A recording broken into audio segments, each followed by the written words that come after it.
இன்றைக்கு இந்த செய்தியினுடைய தலைப்பு என்னவென்று சொன்னால், கெத்செமனே தோட்டத்தில் ஏசப்பா ஆம் என்று சொன்னதினால் கல்வாரி சிலுவையிலே ரட்சிப்பு நமக்கு கிடைத்தது. கெத்செமனே தோட்டத்தில் இயேசுவ போர்ச்சேவர்கள் வந்து கைது பண்ணும் பொழுது அவர் பிதாவின் சித்தத்திற்கு தன்னை ஒப்பு கொடுத்து யாரை தேடுகிறீர்கள் என்று கேட்டார். இயேசு என்ன செஞ்சாரு? மத்தேயு 26ஆம் அதிகாரத்துல 47ல இருந்து நீங்க 56 வரைக்கும் வாசிச்சீங்கன்னா எடுத்தவங்க வாசிங்க. என்னை காட்டி கொடுக்கிறவன் இதோ வந்து விட்டான், எழுந்திருங்கள் போகலாம். நல்ல கவனிங்க, என்ன பாருங்க, கெத்செமனே தோட்டத்துல இயேசு கிறிஸ்து அங்க தன் சீசர்களோட ஜெபம் பண்ணிட்டு இருக்கிற நேரத்துல யூதாஸ் காரியேத் காட்டி கொடுக்கும்படி போர் சேவர்களோடு, அண்ணா காய்பாவோடு, சனகரிப் சங்கத்தோடு, பிரதான ஆசாரியர்களோடு கெத்செமனே தோட்டத்துக்கு கொண்டு வந்து முத்தத்தால காட்டி கொடுக்கிறாரு. வாசிங்க. அவர் இப்படி பேசுகையில், அவர் பேசுகையில் ஒருவனாகிய யூதாஸ் வந்தார். பிரதான ஆசாரியர்களும் சங்கத்தின் மூப்பர்களும் திரளான ஜனங்கள் பட்டயங்கள் தடிகள் பிடித்துக் கொண்டு வந்தார்கள். காட்டி கொடுக்கிறவன் நான் எவனை முத்தம் செய்கிறேனோ அவனை நான் ஏன் முத்தம் செய்ய வேண்டும்? அவர்களுக்கு அடையாளம் செய்ய நாம் இரண்டு நைட் நேரத்துல வந்து பிடிக்கிறாங்க. வேற யாரையும் ராத்திரி நேரத்துல ஒரே மாதிரி அங்கி போட்டிருப்பாங்க. 12 பேர் ஒரே மாதிரி இருப்பாங்க. 12 பேர் ஒரே மாதிரி அங்கிய போட்டுட்டு இருப்பாங்க. ஒருவேளை யாரையாவது அடையாளம் தெரியாம நீங்க பிடிச்சிட்டு போனீங்கன்னா நம்முடைய வேலையெல்லாம் முடிஞ்சிருமே, நம்ம காரியம் கெட்டு போயிடுமே. இயேசு யார் என்று நான் உங்களுக்கு காட்டி கொடுக்கிறேன். 12 பேரில் ஒருவன் காட்டி கொடுக்கப்பட்ட யூதாஸ் காரியத் வந்து முத்தத்தினால் அவர் சொல்லுகிறார், எழுந்து புறப்படுவோம், வாருங்கள், என் வேலை வந்து விட்டது என்று சொல்லி அவர் ஓடவில்லை, ஒளியவில்லை, மாறாக அவர் ஒப்படைத்தார். அவர் ஓடவில்லை, ஒளியவில்லை, தன்னை ஒப்படைத்தார். யாரிடத்திலே ஒப்படைத்தார்? போர்ச்சேவர்கள். தங்கள் அரஸ்ட் பண்ணும் இடத்துல எதிர்த்து பேசல, எதிர்த்து நிக்கல, நான் என்ன தப்பு செஞ்சேன்னு கேட்கல. ஏன்? பிதாவினுடைய சித்தம், இது உங்க நேரம், இது இந்த இருள்ல உங்க நேரம், இருள் உங்களது, என்னை நான் ஒப்படைக்கிறேன். அவங்க தேடுறாங்க. யாரை தேடுகிறீர்கள்? இயேசுவை. நான் தான் தானாக முன் வந்து தன்னை கைது செய்யுங்கள் என்று சொல்லி இயேசுநாதர் கெத்செமனே தோட்டத்திலே தன்னை பிடித்தவர்கள் இடத்திலே, பிடிக்க வந்தவரிடத்திலே, கைது செய்ய வந்தவரிடத்திலே தன்னை கெத்செமனே தோட்டத்திலே ஆம் என்று தன்னை பிதாவின் சித்தத்திற்கு எஸ், ஆம் என்றால் எஸ், என்னை நீங்கள் கைது செய்யுங்கள் என்று தானாக வந்தார். ஓடவில்லை, தன்னை ஒப்படைத்தார் அவர்களிடத்திலே. காரணம், பிதாவின் சித்தம் நிறைவேறுவதற்கு ஓடி ஒளியவில்லை.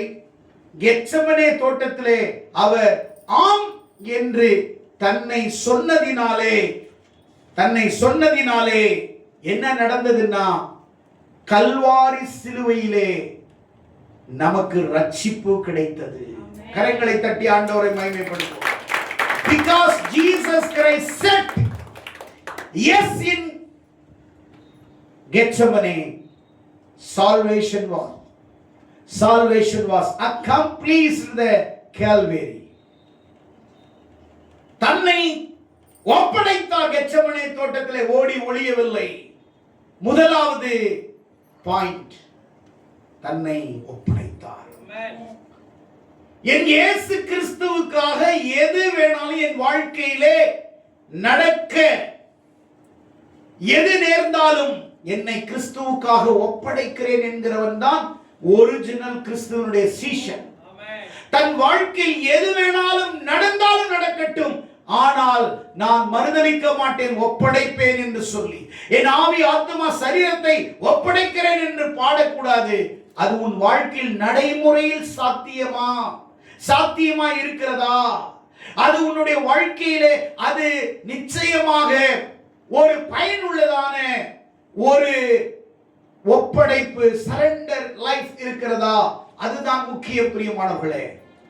அவரை அங்க ராத்திரியில வியாழக்கிழமை இரவு இயேசுவை கெத்செமனே தோட்டத்துல வச்சு கைது செஞ்சு அவரை அங்கிருந்து நேரா அண்ணாவினுடைய வீட்டுக்கு கொண்டு வந்து, இரண்டாவது அண்ணா என்கிறவன் முன்னாள் ஆசாரியன், பிரதான ஆசாரியன்.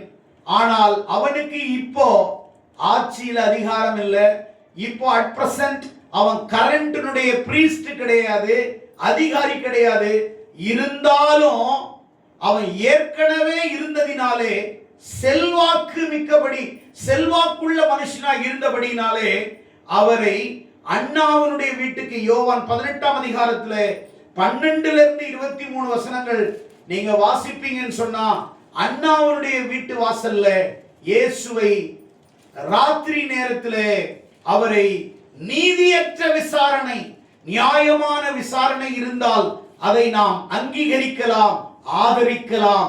ஆனால் இவர் நீதி உள்ள பரிசுத்தமுள்ள தேவன், ஆனால் நீதியற்ற விசாரணை.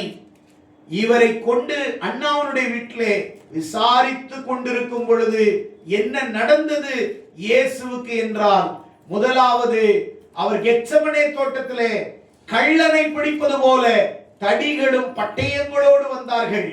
ஆனால் இங்கே இயேசுவை விசாரணை செய்து கொண்டிருந்த அண்ணாவினுடைய வீட்டிலே அவருடைய கன்னத்திலே ஓங்கி அறைகிறார்கள். என்ன தவறு செய்தார்? என்ன குற்றம் செய்தார்? குற்றத்தினுடைய பின்னணி என்ன? குற்றத்தினுடைய சதிமோசங்கள் என்ன? குற்றத்தினுடைய தன்மைகள் என்ன?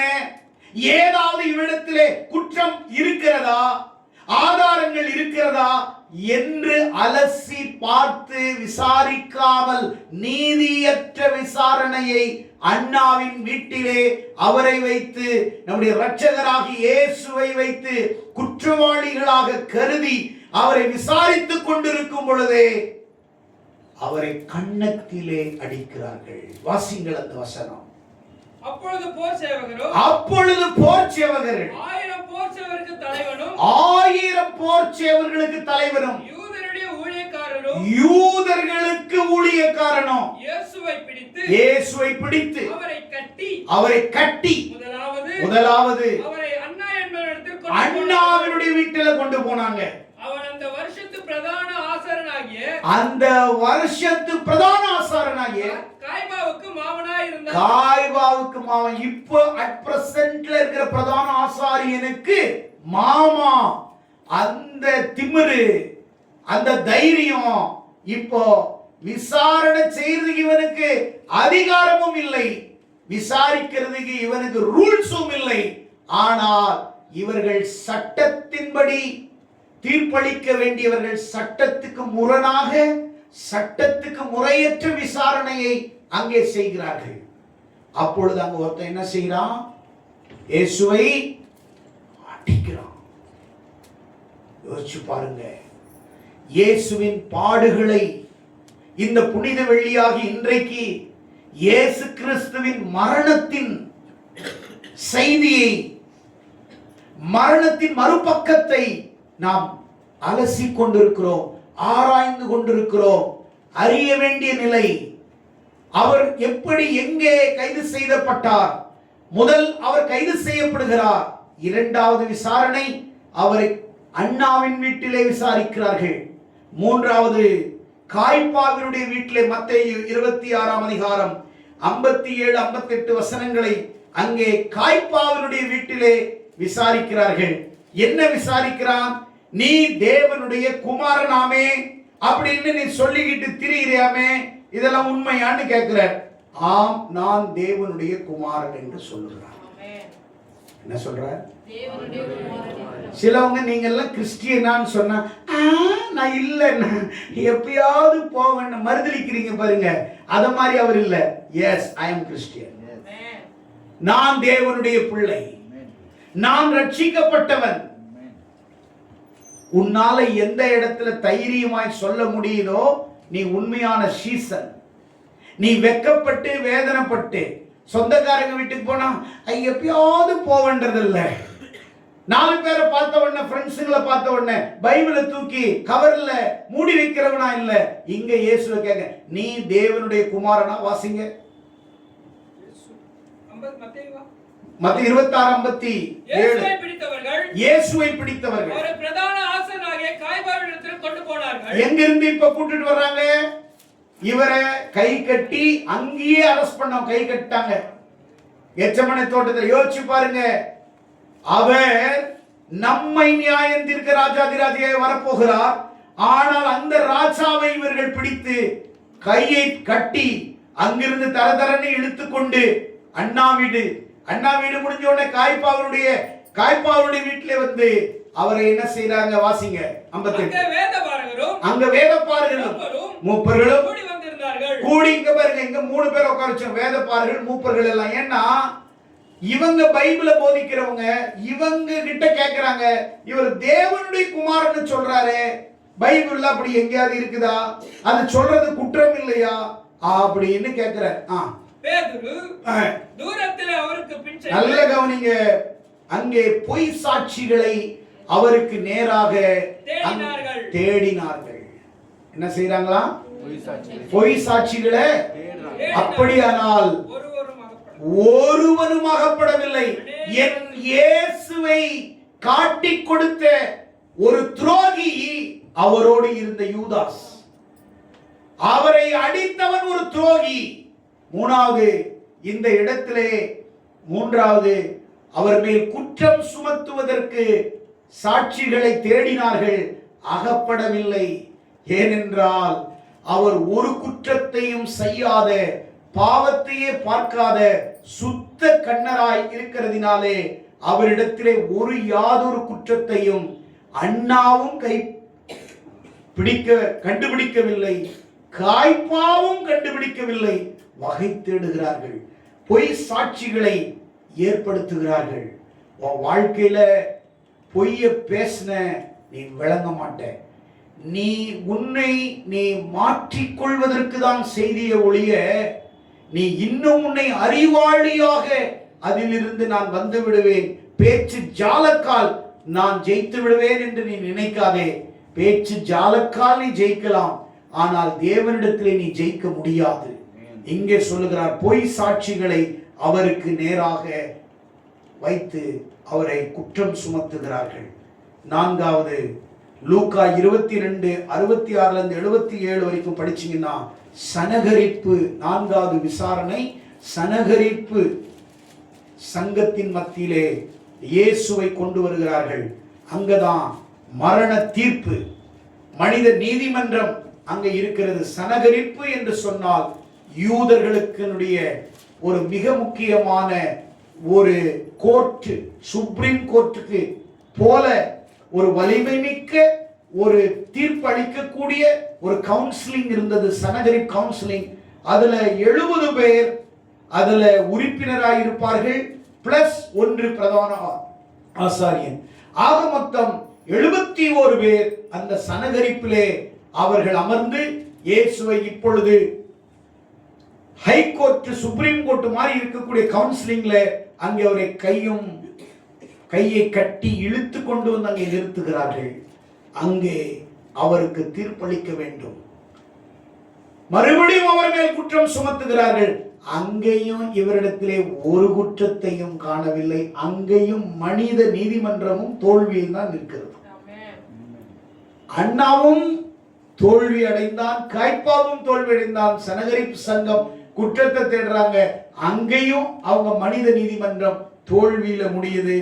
அங்கிருந்து யோவான் 18:28-38 வரைக்கும் 4வது பிலாத்து முன் விசாரணை. 5வது பிலாத்து முன் விசாரணை. வாசிங்க யோவான் 18:28 இருந்து.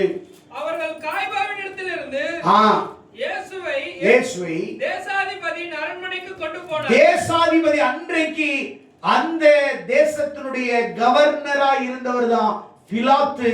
ஆகையால் சனகரிப்பு சங்கத்திலே தீர்மானம் எடுக்கலாம், ஆனால் மரண தீர்மானத்தை எடுப்பதற்கு அவர்களுக்கு உரிமை இல்லை. மரண தீர்ப்பு தண்டனை வழங்குவது சனகரிப்புக்கு இல்லை. ஆகையால் அன்றைக்கு அந்த நாட்டிலே கவர்னராய் இருந்த பிலாத்துக்கு தான் அந்த தீர்ப்பு கொடுக்கக்கூடிய அதிகாரம் இருக்கிறது என்று இயேசுவை பிலாத்தினுடைய அரண்மனையிலே கொண்டு வந்து அவரை கையும் கட்டி அங்கே கொண்டு வந்து நிறுத்துகிறார்கள்.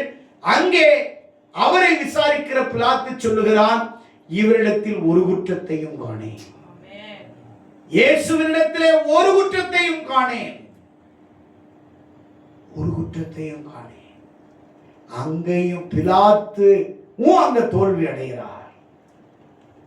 அங்க இருந்து அவர் சொல்றாரு, பிலாத்து நீ எந்த ஊருப்பா அப்படின்னு கேட்கிறார். நான் கலிலேயன். அப்படியானால் அன்றைக்கு கலிலேயாவினுடைய மிக முக்கியமான ஏரோது எனக்கூடிய அந்த அதிகாரியை அவன் ஆளுகைக்குள்ளாக வருகிறதினாலே அவன்தானே உன்னை விசாரிக்க வேண்டும் என்று பேசிக் கொண்டிருக்கும் பொழுதே ஏரோது அன்றைய தினம் எருசலேமுக்கு வந்திருக்கிற செய்தி பிலாத்துக்கு கேள்விப்பட்டு பிலாத்து அவரை ஏரோதினிடத்திலே அனுப்புகிறார்கள். அங்கே அவரை தர தர தர தர என்று இழுத்து கொண்டு வந்து அங்கே நிறுத்துகிறார்கள். அங்கே ஏரோது அவரை விசாரித்து இவரிடத்திலே ஒரு குற்றமும் இல்லை, ஆனாலும் இயேசுவை கேலி செய்தான், அவமதித்தான், மினுக்கு வஸ்திரத்தை உடுத்தி அனுப்புறான். அவனு மாற்றி இயேசு மாற்றி வஸ்திரத்தை உடுத்தி கிண்டல் பண்றாங்க, கேலி பண்றாங்க. எவ்வளவு எத்தனையோ பேரை ரட்சித்தியே, உன்னை ரட்சித்துக் கொள்ள முடியலையே, எவ்வளவு அற்புதம் பண்ண நான் கேள்விப்பட்டது, இப்ப பண்ணு சொல்லி ஏரோதும் இயேசுவை கிண்டலும் அவமதிப்பும் வேலை செய்கிறான். ஆண்டவர் அங்க நினைச்சிருந்தா அற்புதம் பண்ண முடியுமா, பண்ண முடியாதா? இல்லையே, பிதாவினுடைய சித்தம். அப்ப எந்த காரியம் வந்தாலும் அவர் யாருடைய சித்தத்துக்கு தான் அடங்கி இருந்தார்? ஆண்டவராகி பிதாவாகி தேவனுடைய சித்தத்திற்கு தன்னை ஒப்பு கொடுத்தார். ஏனென்றால் இவர் நினைச்சா எதையும் செய்யலாம். இல்லை, இப்படிதான் அவர் மரிக்க வேண்டும் என்று ஆல்ரெடி எத்தனையோ ஆயிரம் ஆண்டுகளுக்கு முன்னாடி சகரியா, மல்கியா, ஏசாயா தீர்க்க தரிசனம், அதே போல சங்கீத புஸ்தகங்களிலும் இருக்கிறது. அவருடைய மரணத்தையும் பாடுகளை குறித்து எழுதப்பட்டிருக்குது. அந்த தீர்க்க தரிசனங்கள் நிறைவேறுவதற்காக அப்படி எப்படி பல ஆயிரம் ஆண்டுகளுக்கு முன் இயேசு கிறிஸ்து எப்படி அடிக்கப்படுவார், சித்திரவதைப்படுவார் என்று ஏசாயா 53ஆம் அதிகாரத்தில் அழகாக அவருடைய மரணம், அவருடைய அடக்க ஆராதனை வரைக்கும் அவர் தீர்க்க தரிசனம் சொல்லி இருக்கிறார். அது எல்லாம் நிறைவேறுது. ஏரோது அவரை கிண்டல் பண்ணி கேலி பண்ணி அவமதிச்சு சொல்றார், நோ நோ நோ நோ, நீ மறுபடியும் பிலாத்தினிடத்திலே வருகிறார்.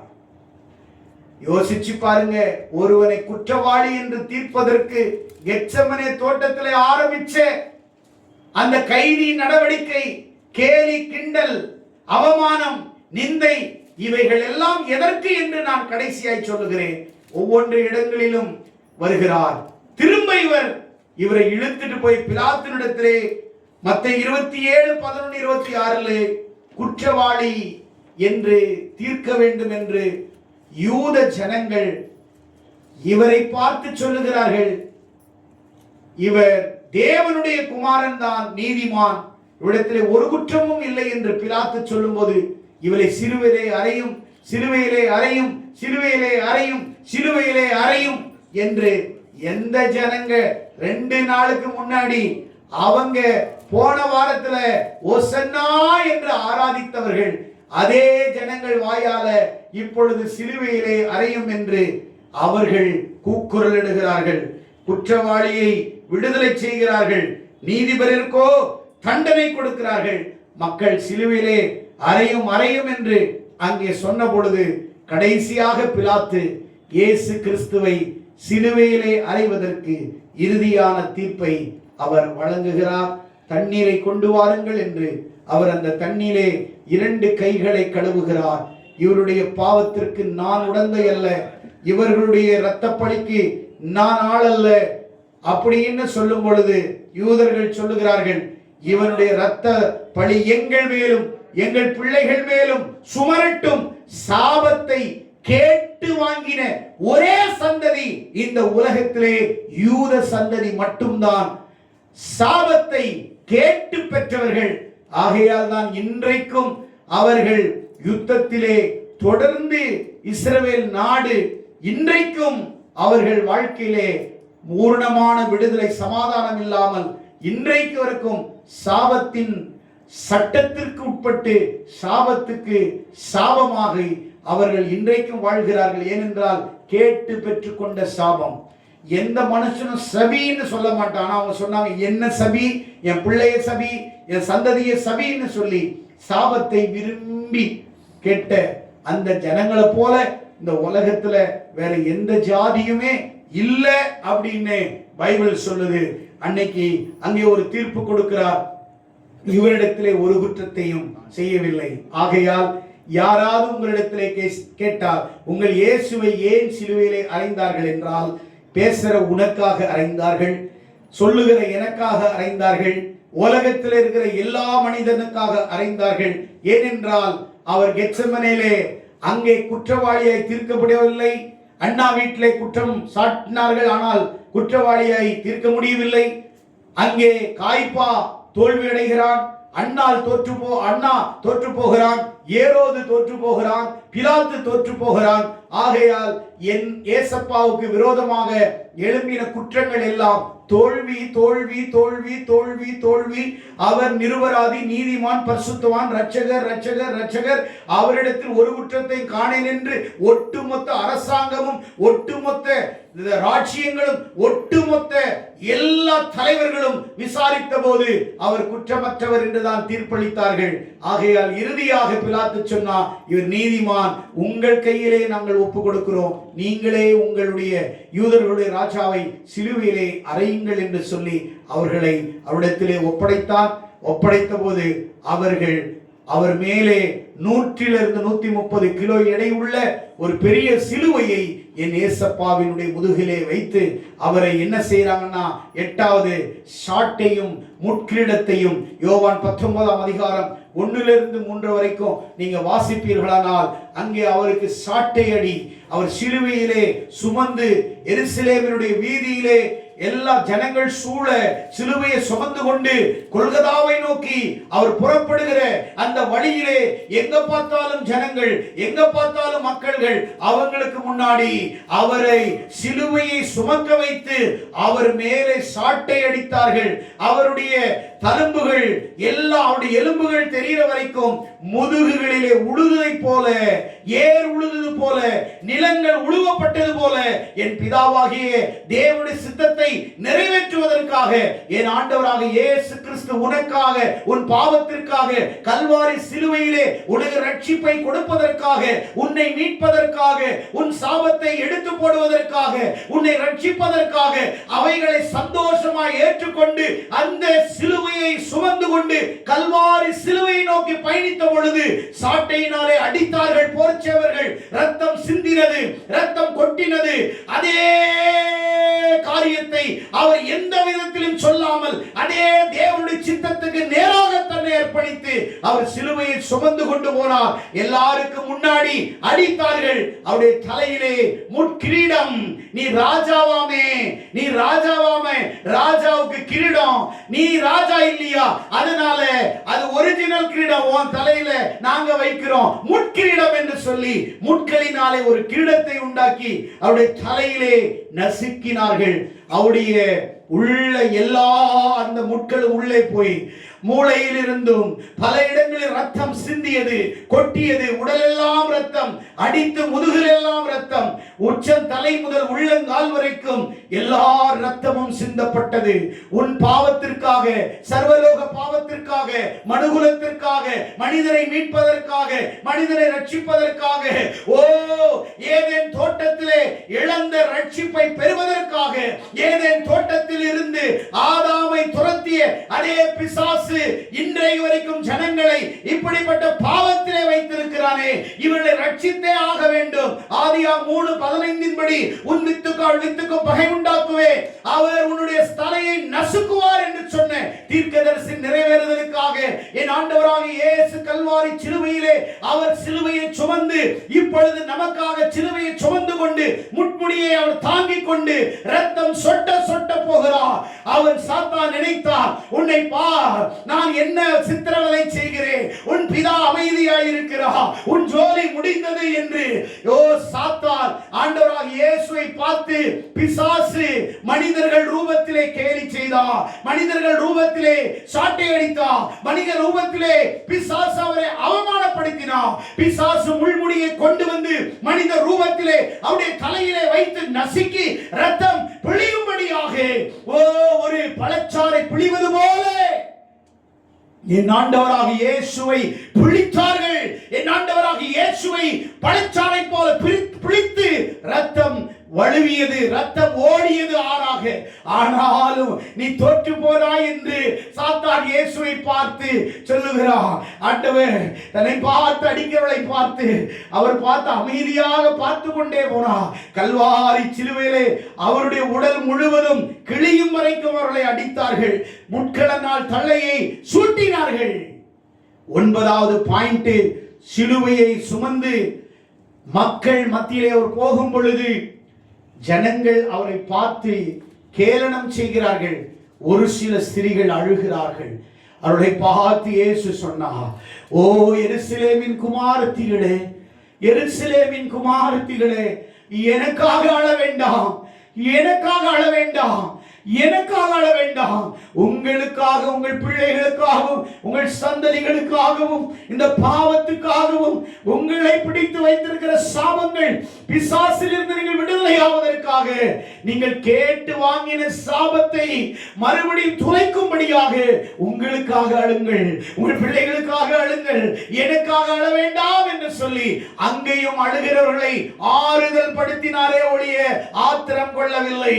அழுகை செய்தவர் அங்கே ஆறுதல் படுத்தினார். உங்களால் தான் எனக்கு இந்த பிரச்சனை என்று ஆத்திரப்படவில்லை, ஆதங்கம் பட்டார். மாறாக அவளை பார்த்து அழாதீர்கள் என்று சொன்னார். அங்கே இருந்து போய்கொண்டிருக்கிற நேரத்திலே 13வது ஒரு மிக முக்கியமான பாயிண்ட், மத்தேயு 27ஆம் அதிகாரத்திலே 32ஆம் வசனத்தை நீங்கள் கட்டாயமாய் வாசித்தே ஆக வேண்டும். என்ன சொல்லுகிறார்? வாசியுங்கள். மத்தேயு 27ஆம் அதிகாரம் 32ஆம் வசனத்தை எடுத்தவர்கள் வாசியுங்கள். போகையில் சிரேனே ஊரானாகிய சீமோன் எனப்பட்ட ஒரு மனுஷனை கண்டு அவருடைய சிலுவையை சுமக்கும்படி அவனை பலவந்தம் பண்ணினார்கள். கவனிக்க வேண்டும், இயேசு மட்டும் இந்த உலகத்திலே சிலுவையை சுமக்கவில்லை. அந்த நாளிலே சிரேனே ஊரானாகிய சீமோன் எனப்பட்டவன் வருகிறான். அவன் யார்? யூதன் அல்ல. அவன் யார்? புறஜாதி. இயேசுவை ஏற்றுக்கொண்டவன். இன்றைக்கு லிபியா என்று சொல்லக்கூடிய ஆப்பிரிக்கா நாடாகிய லிபியாவில் இருந்து பஸ்கா பண்டிகைக்காக, அந்த பஸ்கா பண்டிகையிலே தொழுது கொள்வதற்காக வந்த மனுஷன் மேலே அவனை பலவந்தப்படுத்தி, என்னப்பா வித்தியாசமா இருக்கிற, வெளியூர்ல இருந்து வந்திருக்கிற, என்னப்பா இவருக்காக நீ வந்திருக்கிறியா, இந்த சிலுவையை சுமன்னு சொல்லி அந்த சிலுவையை அவர் மேல் வைத்த பொழுது அவன் விருப்பமில்லாமல் சுமந்தாலும் அவன் சுமந்த பிறகு சிலுவையை அவன் என்னைக்கு தொட்டானோ வரலாற்றிலே இடம் பிடித்தான். கரங்களை தட்டி ஆண்டவரை மகிமைப்படுத்துங்கள். இந்த சீமோன் வரலாற்றிலே இடம் பிடித்தார். சிலுவை அவர் மேல் பட்டது, வரலாற்றில் இடம் பிடித்தான். சிலுவையை அவன் தொட்டான், வரலாற்றில் இடம் பிடித்தான். சிலுவை என்பது கிறிஸ்தவனுக்கு அவமான சின்னம் அல்ல, கிறிஸ்துவனுக்கு சிலுவை வெற்றியின் சின்னம். கரங்களை தட்டி ஆண்டவரை மகிமைப்படுத்துவோம். கரங்களை தட்டி ஆண்டவரை மகிமைப்படுத்துவோம். இந்த சிலுவையை நீ சாதாரண மண்ணினால மரத்தினால கல்லால உருவாக்கின சிலுவையை உன் கழுத்திலே சுமக்காதே. உபத்திரவம், பாடுகள், பிரச்சனைகள், கிறிஸ்துவுக்கு எதிராக வருகிற அவமானங்கள், கேலிகள், இப்படிப்பட்ட அவமதிப்பு சின்னங்கள், இது போல சிலுவைகளை நீ சுமந்து திரிகிறாய் அல்லவா? என் இயேசுவுக்காக நீ சுமந்து திரிகிறாய் அல்லவா? ஒரு நாள் வரலாற்றிலே நீ இடம் பிடிப்பாய், ஒரு நாள் பரலோகத்திலே இடம் பிடிப்பாய். என்றைக்கு இயேசுவுக்காக அவமான சின்னத்தை சுமக்கிறாயோ, கேலி சின்னத்தை, சிலுவையை சுமக்கிறாயோ, இயேசுவின் நாமத்தினாலே நீ எப்ப அவமானப்படுத்துகிற சிலுவையை சுமக்கிறாயோ, அது எல்லாம் உனக்கு சிலுவைதான். அவை எல்லாம் உனக்கு சிலுவைதான். அவை எல்லாம் உனக்கு சிலுவைதான். இயேசுவுக்காக உன்னை குற்றப்படுத்தினால் அது நீ சுமக்கிற சிலுவை. அது நீ சுமக்கிற சிலுவை. அது அவமானம் அல்ல, இயேசுவின் சிலுவை. அது இயேசுவின் சிலுவை. எத்தனை பேர் விசுவாசிக்கிறீங்க? சீமோன் மேல் சிலுவை வைக்கப்பட்டது. வரலாற்றிலே இன்று பேசப்படுகிறார். இன்றைக்கு வரலாற்றிலே பேசப்படுகிறார். அடுத்த பாயிண்ட், கொல்கதாவிலே அவர் சிலுவையிலே அடிக்கப்படுகிறார். லூக்கா 23:33. கைகளும் கால்களிலும் ஆணி அடிக்கிறார்கள். கையில் 2 ஆணியும் கால்களிலே ஒரு ஆணியும் அடிக்கிறார்கள். சிலுவையிலே அவரை நேராக நிறுத்தி அவர் ஒரு வசனத்தை சொன்னார், மனுஷகுமாரன் தலைச்சாய்க்க இடமில்லை என்று. இதைதான் அன்றைக்கு சொன்னார். நீ தலை சாய்த்து சந்தோஷமாய் வாழ, உனக்காக நான் சிலுவை சுமந்து, இப்படி அவர் தலை இப்படி கூட சாய முடியல, பிடிக்கிறது ஆள் இல்லை. தாய் தன்னை எப்படி பார்த்திருப்பா? தன் பிள்ளையுடைய தலை தொங்கிடக்கூடாது எப்படி பார்க்கிறாங்க? பெத்த குழந்தைய தாய் அந்த பொம்மை மாதிரி வச்சு, எங்க அப்படியே பூ மாதிரி வச்சு அலையிறது போல, என்ன வச்சிக்க வேண்டிய இடத்துல என் தலை தொங்கிட்டாங்க. பார்க்கறதுக்கு ஆள் இல்லை, தாங்கி பிடிக்கிறதுக்கு ஆள் இல்லை, என்னை தேற்றதுக்கு ஆள் இல்லை. அந்த சூழ்நிலையில என் பிதாவை நோக்கி பார்க்கிறேன். அங்கிருந்து பார்த்திருப்பார் பிதா, பொறுத்துக்கோ, கொஞ்ச நேரம் பொறுத்துக்கோ. அங்கிருந்து பலப்படுத்தினார். அவரே ஆண்டவரே பார்க்கிறேன், பிதாவையே பார்த்திருப்பார். ஏசப்பா ஏசப்பா. அப்ப ஆண்டவர் சொல்லிப்பார், கொஞ்சம் மகனே, கொஞ்சம் பொறுத்துக்கோ, கொஞ்சம் பொறுத்துக்கோ, கொஞ்சம் பொறுத்துக்கோ, கொஞ்சம் பொறுத்துக்கோ. சரி ஆண்டவரே. அப்பா சிலுவையில் பொறுத்துக்கோப்பா, பொறுத்துக்கோப்பா. அவர் மட்டும்தான் பரலோகத்திலிருந்து ஏசப்பாவை பலப்படுத்திருக்க முடியும். அந்த கையில ஆணி அடிக்கும் போது அப்பா கத்தும் போது, பொறுத்துக்கோப்பா மகனே, பொறுத்துக்கோ, பொறுத்துக்கோ, என் மக்களுக்காக பொறுத்துக்கோ. காலில் ஆணி அடிக்கும் போது அப்பா உயிரே போகுது, பொறுத்துக்கோ மகனே, பொறுத்துக்கோ, பொறுத்துக்கோ. பிதா அவரை பலப்படுத்தினார். பிதா அவரை பலப்படுத்தினார். என் ஏசப்பாவுக்காக அவமானங்களை சுமக்கிறவளை, என் ஏசப்பாவுக்காக கேலிகளையும் குற்றச்சாட்டுகளையும் சுமக்கிறவளை என் அப்பா கைவிட மாட்டார். சிலுவை அநேகருக்கு அருவருப்பான சின்னமாய் இருக்கலாம். இயேசு சிலுவையிலே தொங்கும் போது அருவருப்பாய் பார்த்திருக்கலாம். தப்பு செய்யாமையா சிலுவை? குற்றம் இல்லாமையா சிலுவை? ரோமர்கள் அரைச்சிருக்கிறாங்க. குற்றவாளி சிலுவையில் அடிக்கணும்னு அவங்களுடைய சட்டம், ரோம சட்டம். இவன் குற்றம் பண்ணிக்கிறான். அதனாலதான் என்ன குற்றம் பண்ணார், எது குற்றம் கண்டுபிடி. No evidence, but is criminal. அவங்க கொடுத்த judgement, no evidence, but is criminal. என்ன நீதிமன்றம், என்ன சட்டமன்றம், என்ன அரசியல் சாசனம், என்ன ரோமருடைய ஆட்சியினுடைய சட்டத்தின் கொடுமை? எப்படி? ஏன் புரியல? சிலுவையில் அறை.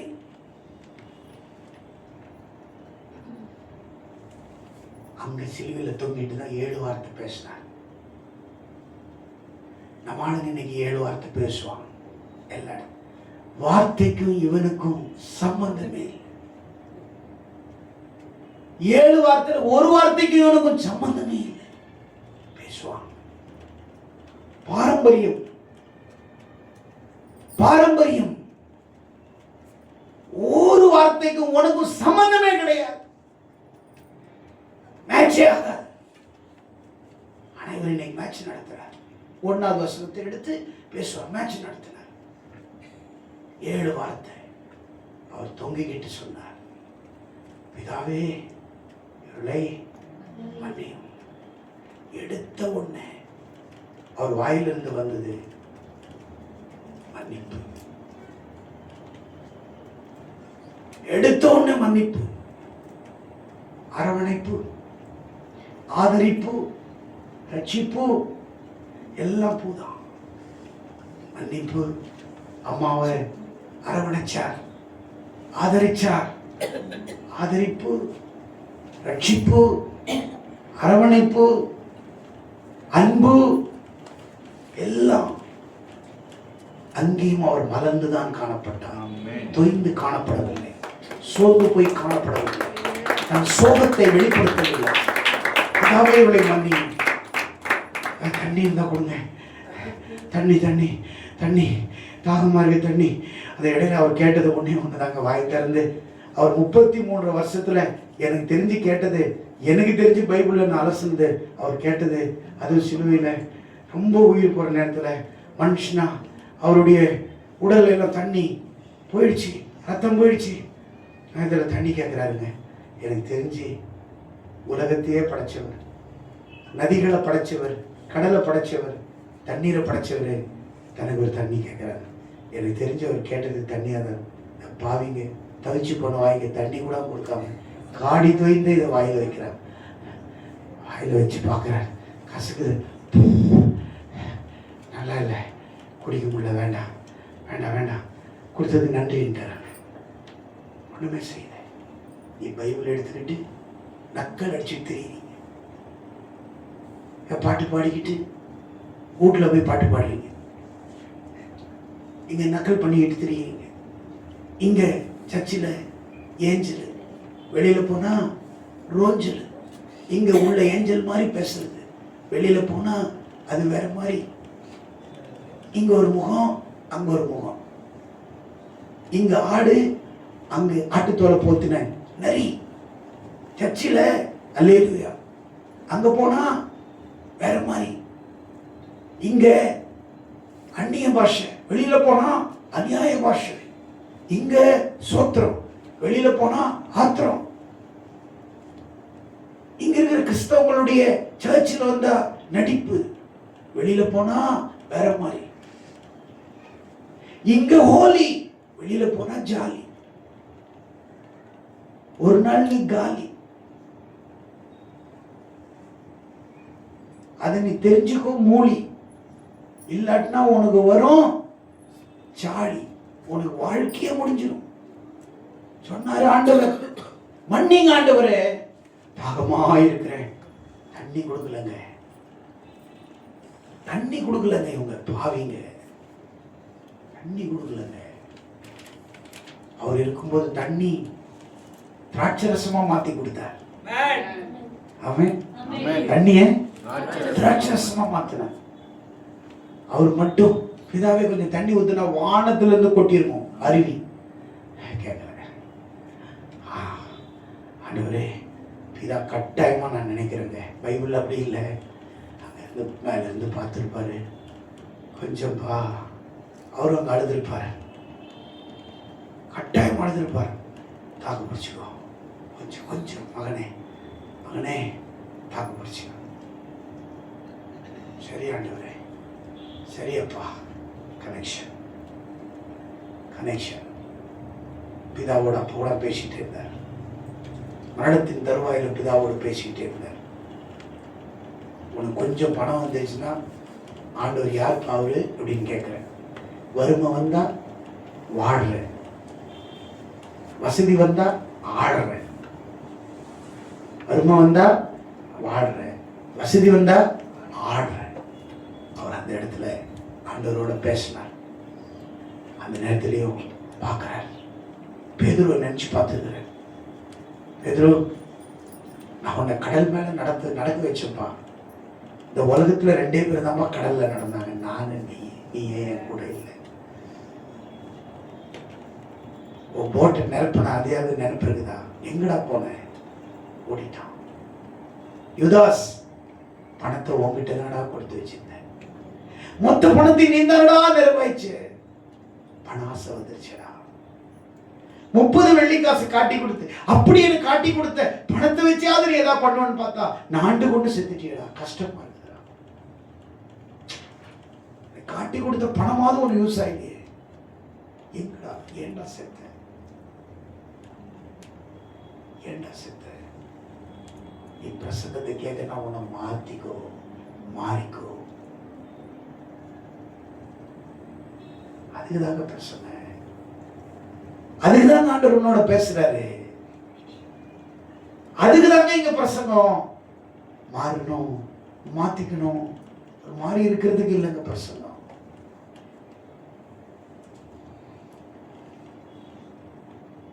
தோமா, எங்கப்பா போயிட்ட? கூட்டம் நிக்குதுங்க ஜேஜே.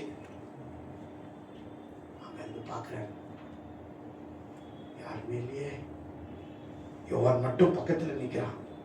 அவனை பார்த்து அழுவுறார். அம்மா நிக்குது, மகதலேனா மரியாம், 2 பெண்ணு, ஒரு ஆண் நிக்கிறான். எல்லாரும் போயிட்டான். எவ்வளவு அற்புதம் செஞ்சிருப்பார், எவ்வளவு அதிசயம் செஞ்சிருப்பார். தன் தாயை பார்க்கிறார். கூட பிறந்தும் யாரும் வந்து நிக்கல, அவன் மட்டும் நிற்கிறார். அந்த இடத்துலயும் ஒரு பொறுப்பு இருக்குது. மகனே, உன் தாய், இன்னைக்குல இருந்து அவ உனக்கு தாய். ஸ்ரீயே, இன்னைக்குல இருந்து அவர் உன் மகன்.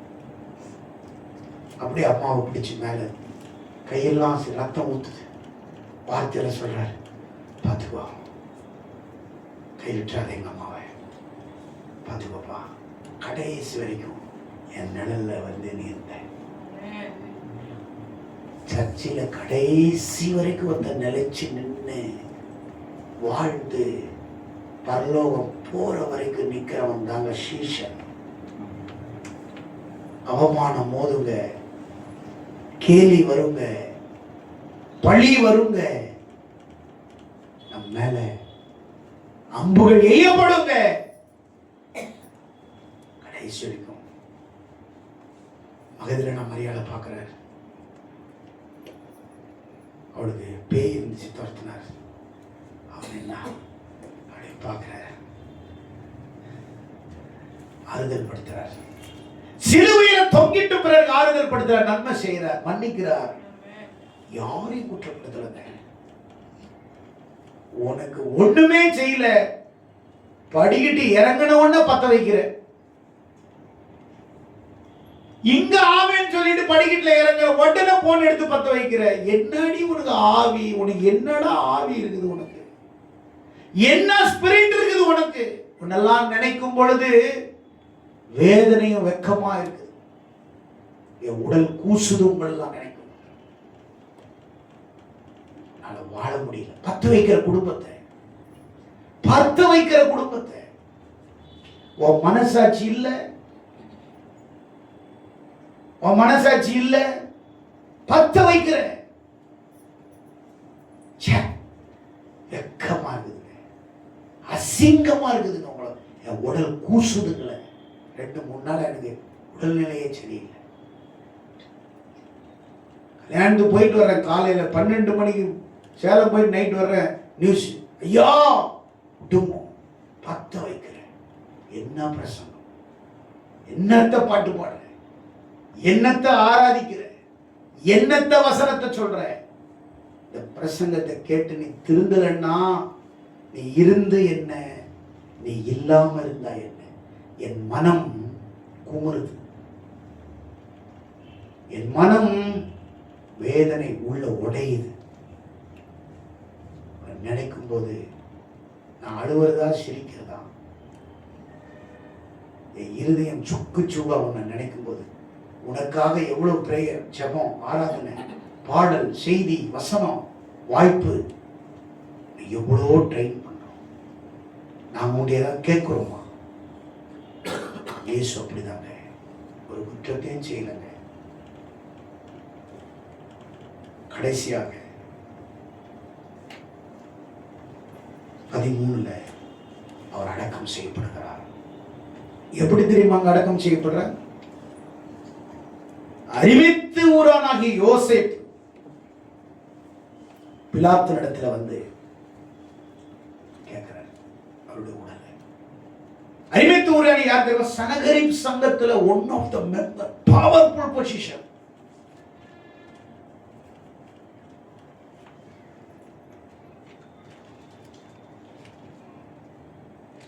வச்சு பாருங்க, பவர்ஃபுல் பொசிஷன்.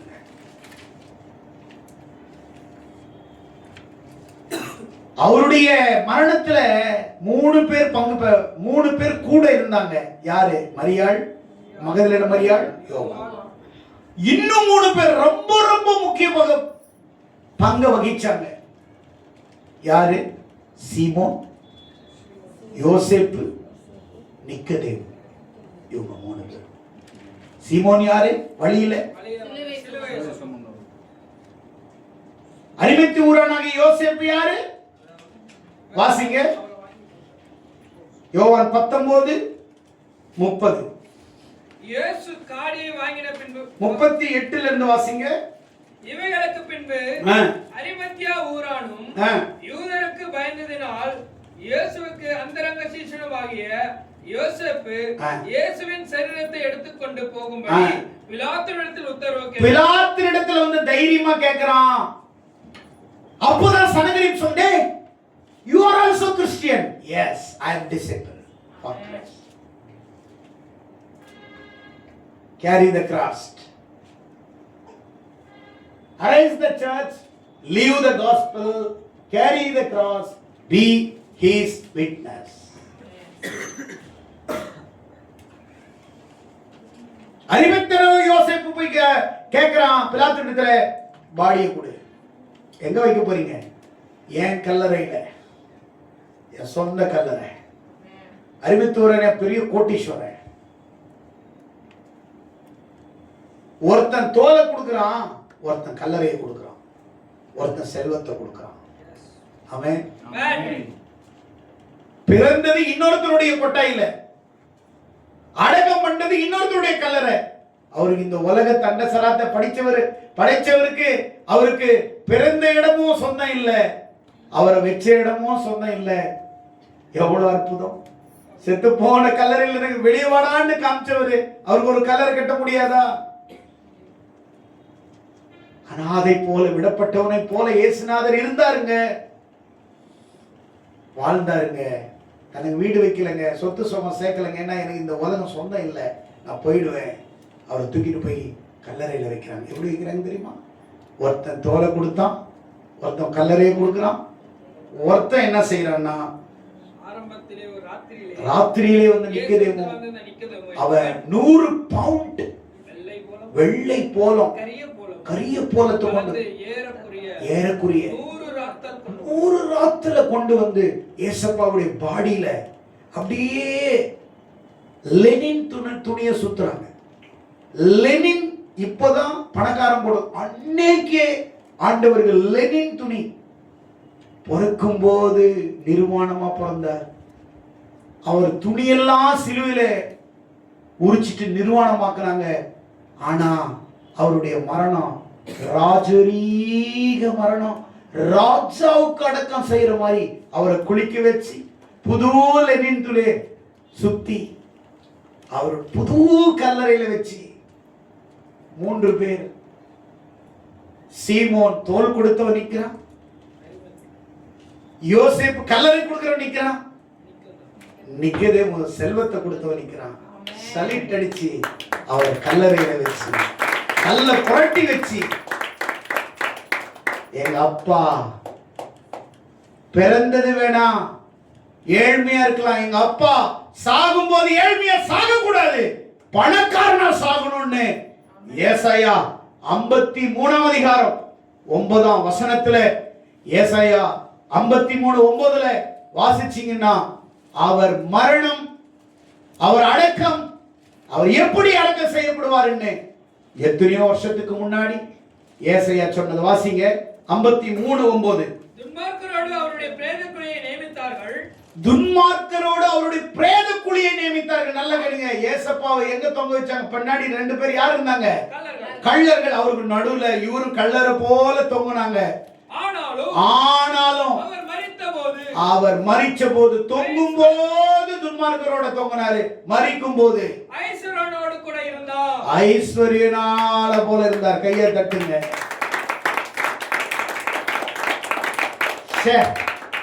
அவர் யாருமே இல்லைங்க அவர் ஹெல்ப் பண்றதுக்கு. எல்லாரும் உண்மையான சீஷர்கள் 6 பேர் தாங்க நின்னாங்க. 2 பேர் 2 லேடி அழுகுறாங்க. யோவான் அழுகுறாரு, ஆண்டவரே உங்களை எப்படி நாங்க கேட்கறது, எங்க வைக்கிறது ஒண்ணும் தெரியல. கவலைப்படாதீங்க, ஏசப்பா கடைசியில நினைச்சிருப்பாரு. யோவான், அப்பா உங்களை எங்க வைக்கிறது? அனாதை பிணமா? ரோமர்கள் சிலுவையில் அடிச்சு அப்படியே விட்டுட்டு போயிடுவாங்க. காக்கா குத்தி கொத்தி கொத்தி அவங்க அப்படியே சாப்பிட்டோம். அப்பா உங்களுக்கு பெரிய அடக்க ஆராதனை நடந்துட்டு இருக்குது. பின்னாடி யாரு வருவாங்க? யாரு தெரியலையே வருவாங்க. யோசேப்பு போய் பிலாத்து இடத்துல கேட்கிறான், பாடியை கூட மற்றதெல்லாம் நான் பார்த்துக்கிறேன், என்ன செய்ய போறேன்? பாடியை மட்டும் கூட. சரி எழுதி கூட. பெரிய கல்லறை, புது கல்லறை. அங்க போய் வைக்கிறாங்க. 2 லேடி 4 பேர் நின்று லெனின் கிளாத் குளிக்க வச்சு லெனின் கிளாத் எல்லாம் போட்டு அப்படி சென்ட்டை ஊத்துறாங்க. துர்நாற்றமே இருக்கக்கூடாது. எங்க அப்பா சாவும் போதும் ஊத்தி குளிக்க வச்சு அவர் அப்படியே கல்லறையில் வச்சு தள்ளி. அவர் பிறக்கும் போது ஒருத்தனும் வரலங்க, சாகும்போது உலகமே நிக்குது. ராஜாவுக்கு கொடுக்கிற மரியாதை சலிட் அடிச்சு யோசேப்பு கொடுத்தான். கல்ல புரட்டினாங்க. ஏசப்பாவுடைய மரணம் கொஞ்ச நேரத்துக்கு முன்னாடி ஒரு மாதிரி, இப்போ ஒரு மாதிரி கல்ல வச்சுட்டாங்க. வர ஞாயிற்றுக்கிழமை அவர் எப்படி எழுந்தார்? அந்த கல்லு என்னாச்சு? அவரை உள்ள வச்சு இருக்கிறாரா இல்லையான்னு வர ஞாயிற்றுக்கிழமை சொல்றேன். கர்த்தர் உங்களை ஆசீர்வதிக்கட்டும். God bless you.